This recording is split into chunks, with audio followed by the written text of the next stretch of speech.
OBD de trouble code description technique conditions de surchauffe du moteur. Qu'est-ce que cela signifie? Ce code de diagnostic DTC est un code générique de groupe motopropulseur, ce qui signifie qu'il s'applique aux véhicules équipés d'OBDI. Bien que générique, les étapes de réparation spécifiques peuvent varier selon la marque, le modèle. Le fait d'avoir ce code en mémoire signifie que votre véhicule est équipé d'un témoin de surchauffe du moteur qui s'allumera en cas de surchauffe. La plupart des véhicules modernes sont également équipés d'une jauge de température, mais certains ne le sont pas. Une condition de surchauffe est généralement supérieure à 240 à 250 degrés F, variera selon le fabricant. Dans le système de refroidissement, le voyant de surchauffe est conçu pour s'allumer avant que le moteur n'endommage, mais l'arrêt du moteur dès que possible devrait être votre première priorité. Symptômes. Les symptômes d'un DTC P0217 peuvent inclure éclairage 1000, voyant de dysfonctionnement, perte de puissance liquide de refroidissement expulsé du réservoir ou du radiateur liquide de refroidissement, faible odeur âcre du liquide de refroidissement dû à une fuite climatiseur inopérant. En cas de surchauffe,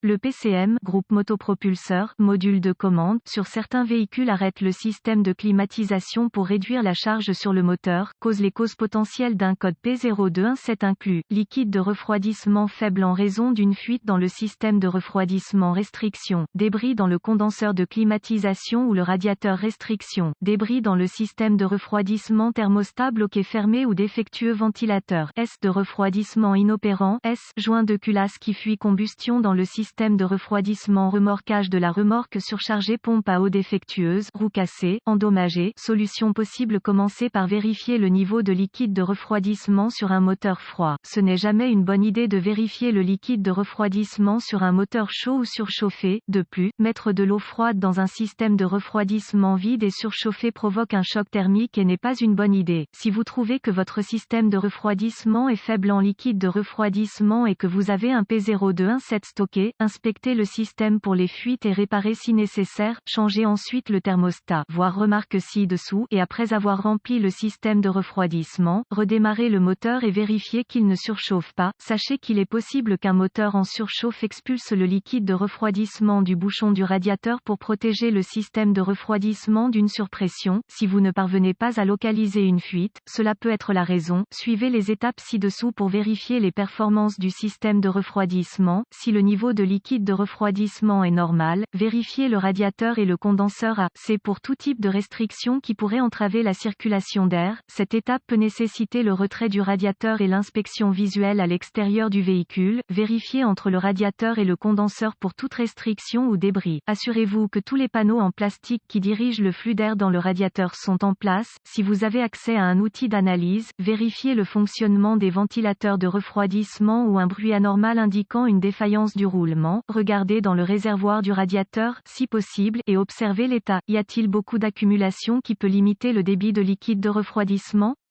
Si c'est le cas, remplacez le radiateur. Si vous ne remarquez aucun problème apparent et que le véhicule continue de surchauffer, sentez le tuyau de radiateur supérieur. Est-il chaud, indiquant que le liquide de refroidissement coule librement? Sinon, la roue de la pompe à eau peut être endommagée ou cassée, provoquant un état de non-débit. Si la pompe à eau semble fonctionner correctement, le thermostat est peut-être défectueux. Remplacez-le et revérifiez. Si après les vérifications ci-dessus, vous avez toujours des problèmes de surchauffe et d'expulsion du liquide de refroidissement du système, vous pouvez voir des gaz de combustion s'échapper dans le système de refroidissement. Cela nécessiterait un test de fuite de gaz de combustion sur le système de refroidissement. Si vous avez un P0217 mais que le véhicule ne surchauffe pas, il peut y avoir un transmetteur de température de liquide de refroidissement défectueux. Remarque, un moteur surchauffé peut effectivement endommager le thermostat, il est donc toujours préférable de remplacer le thermostat après une surchauffe. Si vous ne le faites pas, vous pouvez réparer avec succès la cause d'origine de la surchauffe, mais vous avez toujours une condition de surchauffe en raison du thermostat endommagé.